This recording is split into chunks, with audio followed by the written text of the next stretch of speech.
In every room, there is always one figure who seems to draw attention without effort. He does not compete for laughter, he does not fight to be heard, and he does not drench the air with explanations of who he is or what he believes. He simply exists. And yet, eyes wander toward him. Conversations bend around his presence. His silence feels heavier than the loudest voices. Why does this happen? Why is it that the man who withholds words seems to hold more power than the man who unleashes them endlessly? Why do women, and, in truth, people in general, become more drawn to the figure who refuses to justify himself? The paradox is striking.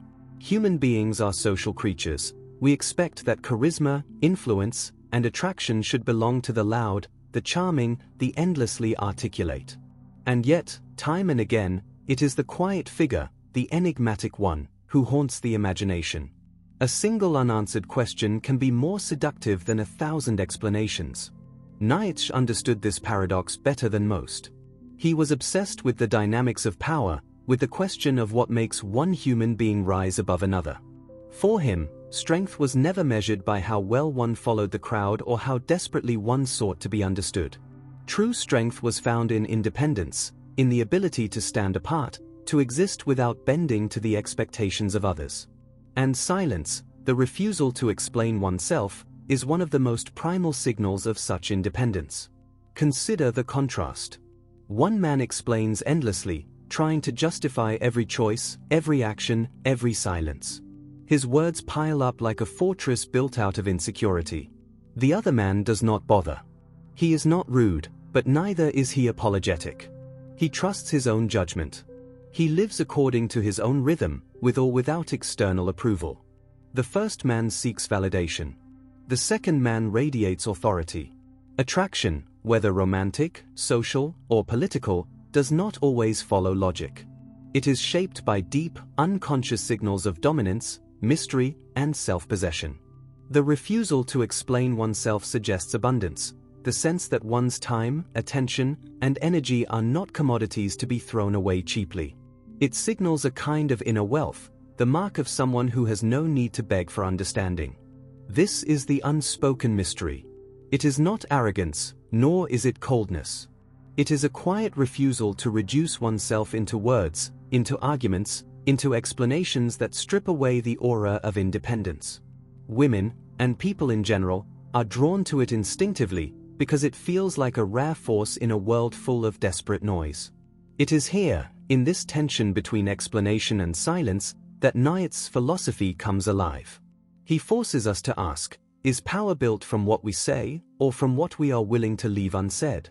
Nietzsche believed that beneath every human action, every decision, and every relationship lies a single force, the will to power. Not the will to survive, not even the will to pleasure, but the will to expand one's strength, to impose one's vision of the world, to carve one's existence into the chaos of life. It is this force, he argued, that drives not only individuals but entire civilizations. When viewed through this lens, attraction itself becomes a theater of power. It is not merely about romance, affection, or even reproduction, it is about signals of vitality, strength, and independence. For Nietzsche, to constantly explain oneself, to plead for understanding, is to reveal subservience. It is to admit that one's sense of value is dependent on another's approval. In contrast, to withhold explanation is to project the deepest form of independence, the declaration that one's existence requires no justification. This independence radiates outward. It is felt as confidence, as direction, as strength. The person who does not bow to the expectations of others, who does not anxiously clarify his every thought, carries an aura of abundance. He does not beg to be chosen, because he already knows his worth. And paradoxically, it is precisely this refusal to chase approval that makes others, especially women, desire him more. Modern evolutionary psychology mirrors Nietzsche's intuition. Across cultures and eras, mystery and self-sufficiency have been powerful signals of attraction.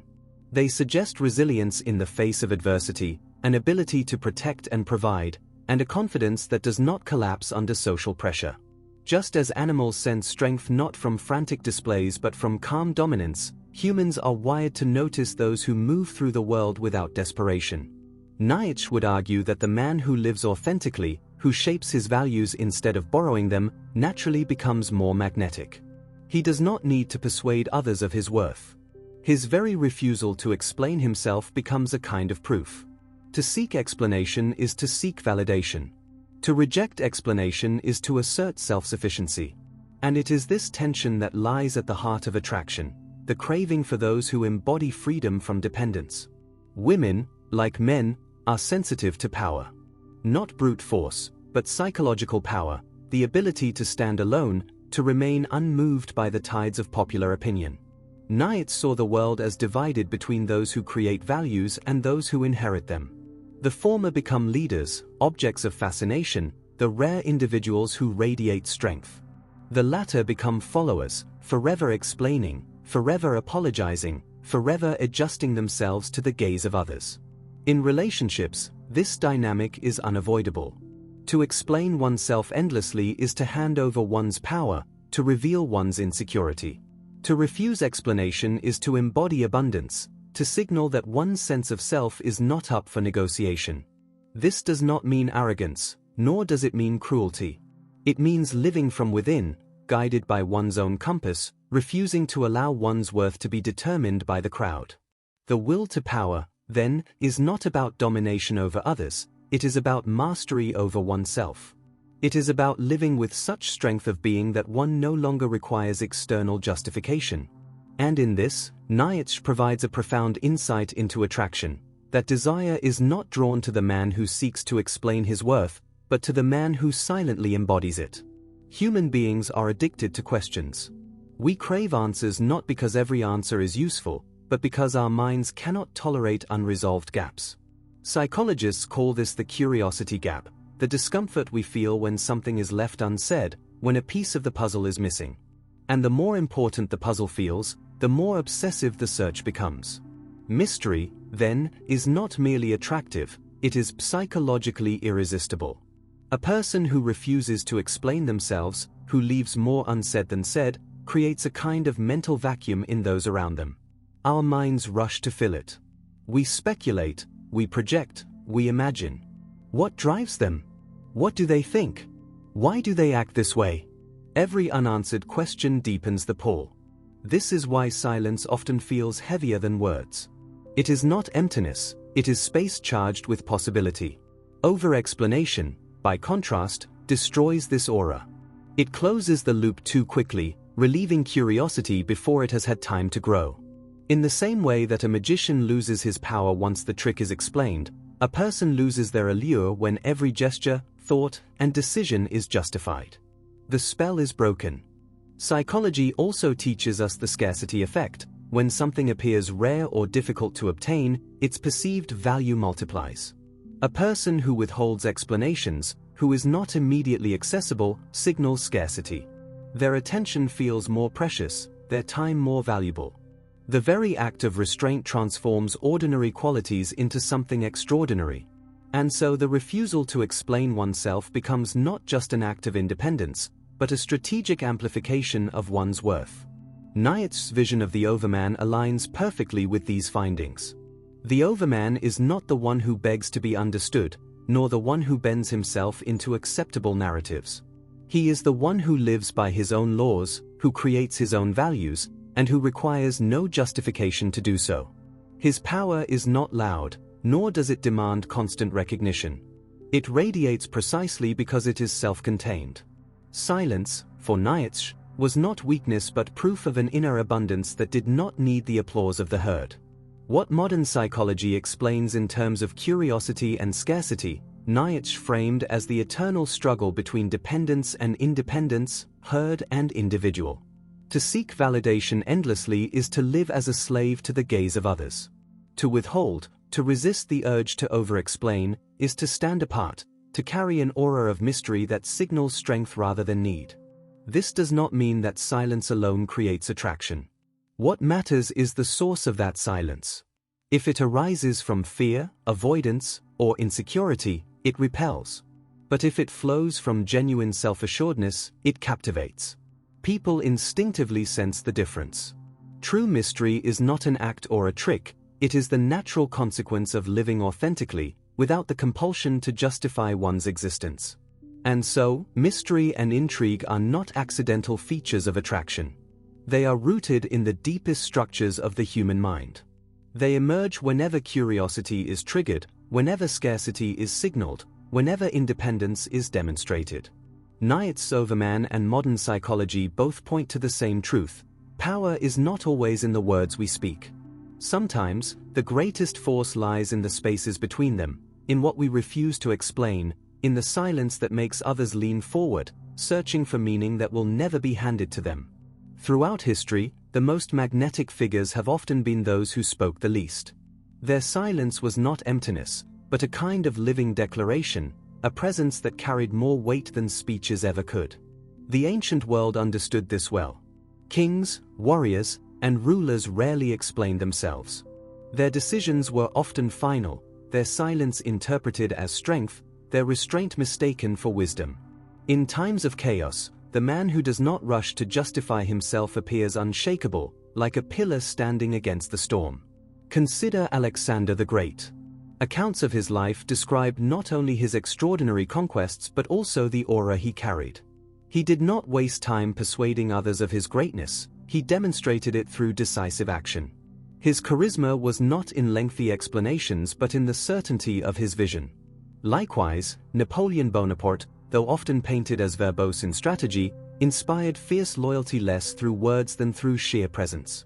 To stand before him was to feel the gravity of someone who embodied his destiny without apology.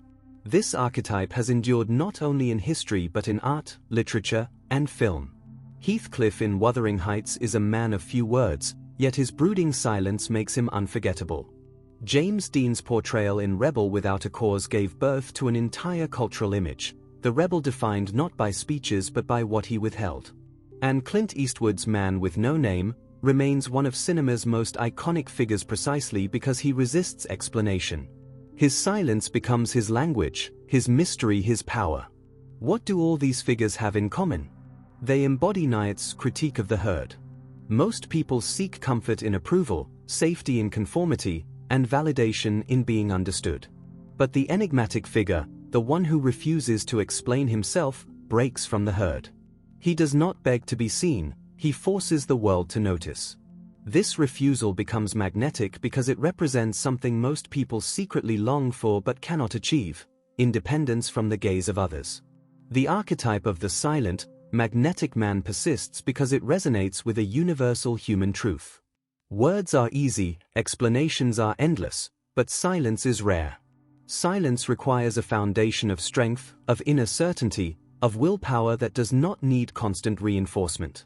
In every era, from kings on the battlefield to icons on the movie screen, society has returned to this figure, not because he tells us who he is, but because his refusal leaves us desperate to know. In the modern world, we live in an age of explanation. Text messages, social media updates, and constant notifications have turned communication into a never-ending stream of justification. Every pause must be clarified, every silence defended, every choice explained. A delay in responding to a message is quickly followed by apologies, reassurances, and long strings of emojis to soften the blow of absence. It is as if silence itself has become a crime.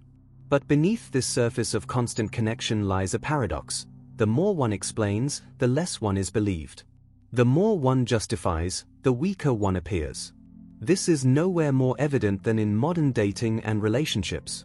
Many men, hoping to prove their sincerity, fall into the trap of overcommunication.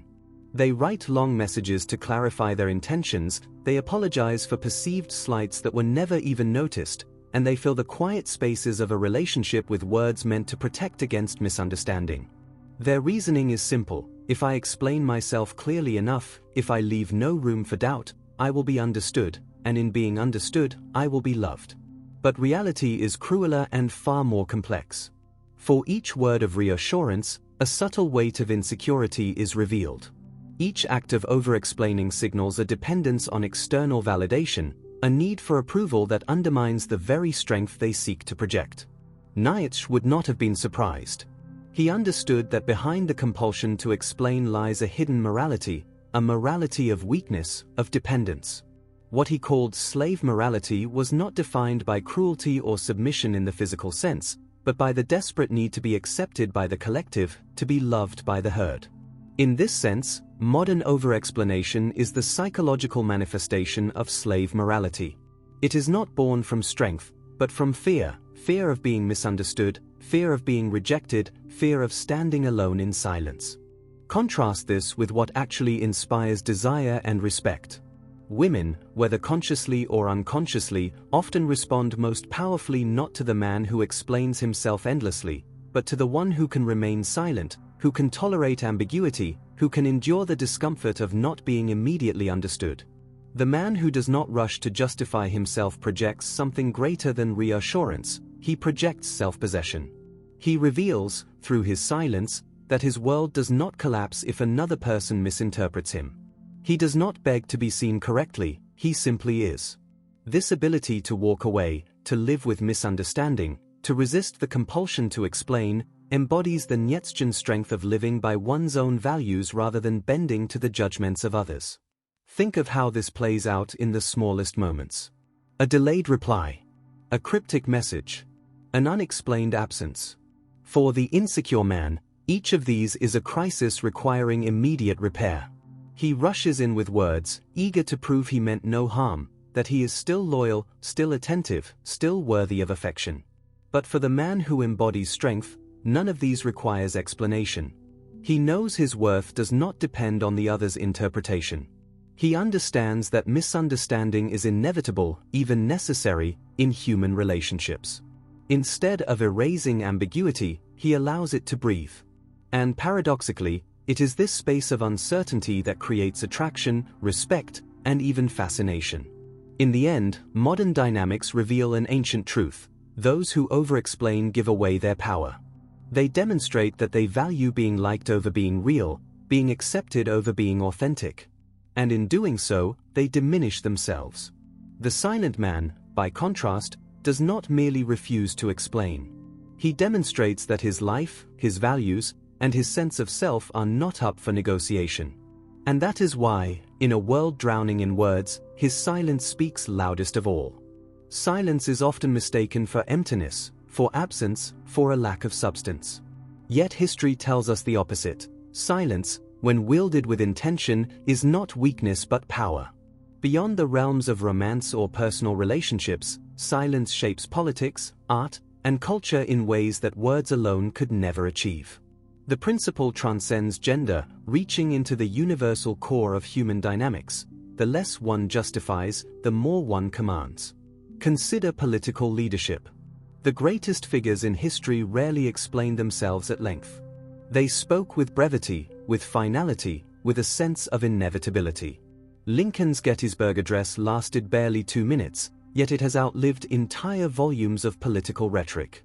Churchill, in Britain's darkest hour, did not burden his people with explanations. He gave them a handful of words: blood, toil, tears, and sweat, and those words carried the weight of a civilization. Leaders who over-explain, who argue endlessly for their legitimacy, are rarely remembered with reverence. They drown their authority in noise. But those who choose their words with care, and allow silence to speak for the rest, radiate an aura that cannot be manufactured. The same holds true in art. Think of painters like Edward Hopper, whose quiet canvases capture the loneliness of modern existence not by declaring it, but by leaving space for the viewer to feel it. Or composers like Erik Satie, whose sparse notes invite silence as a participant in the music, reminding us that what is unsaid can move us more deeply than what is spelled out. In cinema, the most haunting performances are often those of actors who say little, relying instead on presence, on gaze, on what remains unspoken. The human mind, when faced with ambiguity, projects its own meanings into the gaps. That is why silence endures as one of the most potent artistic tools. It forces the audience to lean in, to imagine, to participate in the act of creation. Even in intellectual life, the same principle holds. Nietzsche himself admired the philosopher who did not dilute his truths for the comfort of the crowd, but who stood apart, silent when necessary, even if misunderstood. To refuse explanation is to make a philosophical statement, that one's truth is not up for debate, not dependent on consensus. The over-explainer seeks validation, the silent thinker declares independence. And in this declaration lies respect, not only from others, but from oneself. Silence, then, is not merely a social strategy or a romantic tactic. It is a universal expression of power, authority, and authenticity. To control one's words is to control perception. To resist the urge to explain is to affirm that your worth, your vision, and your truth are self-sustaining. And whether in politics, in art, or in philosophy, that refusal to justify oneself remains one of the clearest signs of strength humanity has ever known. Silence is not always golden. While it can radiate strength and command respect, it can also conceal insecurity, avoidance, or manipulation. The distinction is subtle but profound, and it marks the difference between power and weakness. Many mistake silence for authority when in reality it functions as a shield, a way to avoid confrontation or responsibility. Someone who refuses to explain themselves not out of confidence, but out of fear of exposure, does not project strength, they project fragility. Their silence is brittle, easily shattered by persistence or time. Nietzsche would have little patience for such posturing. For him, authentic power arises from overflowing vitality, not from retreat or cowardice. The man who says nothing because he has nothing to say is not the Übermensch, he is the opposite, enslaved by his own inability to stand behind his truth. This is where manipulation often enters the picture. Silence, when used deliberately to confuse, to destabilize, or to keep another person guessing in unhealthy ways, becomes a form of control rather than strength. Relationships marked by such tactics can quickly devolve into games of power where communication is withheld not to assert independence, but to induce anxiety. In these moments, silence becomes toxic, corroding trust rather than cultivating respect. It is no longer the silence of the confident leader, but the silence of the puppeteer pulling strings from the shadows. Contrast this with true confidence, where refusal to over-explain arises from clarity of values and security in one's own direction. The difference is palpable. One form of silence drains others, the other form compels them. One silences out of scarcity, the other out of abundance. One avoids, the other transcends. The thin line between these two forms of silence invites a critical question. When we choose not to explain ourselves, what is the motive? Do we remain silent because we know who we are, or because we fear what others might discover if we spoke? Do we hold back out of self-assurance, or out of insecurity? Nietzsche's philosophy demands ruthless honesty here. The danger of misinterpretation is ever present. Silence may be mistaken for strength when it is merely weakness disguised, or for wisdom when it is really neglect. Power lies not simply in withholding words, but in knowing why we withhold them. Silence must come from presence, not absence, from self-possession, not avoidance. Thus, the challenge is not to imitate silence as a performance, but to embody it as an extension of true independence. Otherwise, what appears magnetic will eventually reveal itself as hollow, leaving behind confusion, disillusionment, and decay. At the heart of Nietzsche's philosophy lies a call to liberation from the weight of others' expectations, from the suffocating grip of the herd, from the endless cycle of justification. To refuse to explain oneself is not a gesture of arrogance, but an act of freedom. It is the declaration that one's life is not a trial to be defended in the court of public opinion, but a creation to be lived on its own terms. The man who embodies this spirit radiates something rare in the modern world. In an era where validation is currency, where every opinion must be clarified, defended, and broadcast, the individual who resists this compulsion appears almost otherworldly. His silence is not emptiness, but abundance. He does not explain because he does not need to. His worth is self-contained, and it is this self-sufficiency that others, women in particular, perceive as irresistibly magnetic. Nietzsche would remind us that the Übermensch is not one who bends to the chatter of the masses, but one who creates his own values, who dares to stand apart, and who embraces solitude as the price of authenticity. Such a figure, whether in romance, in politics, or in art, does not seek to be understood at every moment. He allows mystery to breathe, knowing that life itself is mysterious and that the hunger for explanation is often just the hunger for control. And so we return to the opening image, a crowded room, filled with voices, each one straining to be heard. At the center sits the man who says little. The world misreads him. Some think him cold, others arrogant, still others profoundly deep. But he remains unmoved. His power does not come from manipulation, nor from avoidance. It comes from presence, from the unshakable foundation of knowing who he is without the need for applause. This is the Nietzschean lesson for the modern world. That to live fully is to live without the compulsion to explain every choice, every action, every silence. It is to become a mystery not because one hides, but because one lives beyond the reach of shallow interpretation. In love, this strength attracts. In society, it commands respect. In the self, it produces peace. To refuse to explain oneself is, ultimately, to affirm life as it is, to stand before existence without fear, without apology, and without the desperate cry for approval. And perhaps this is why, even in our restless age of noise, the quiet man remains the most captivating presence of all.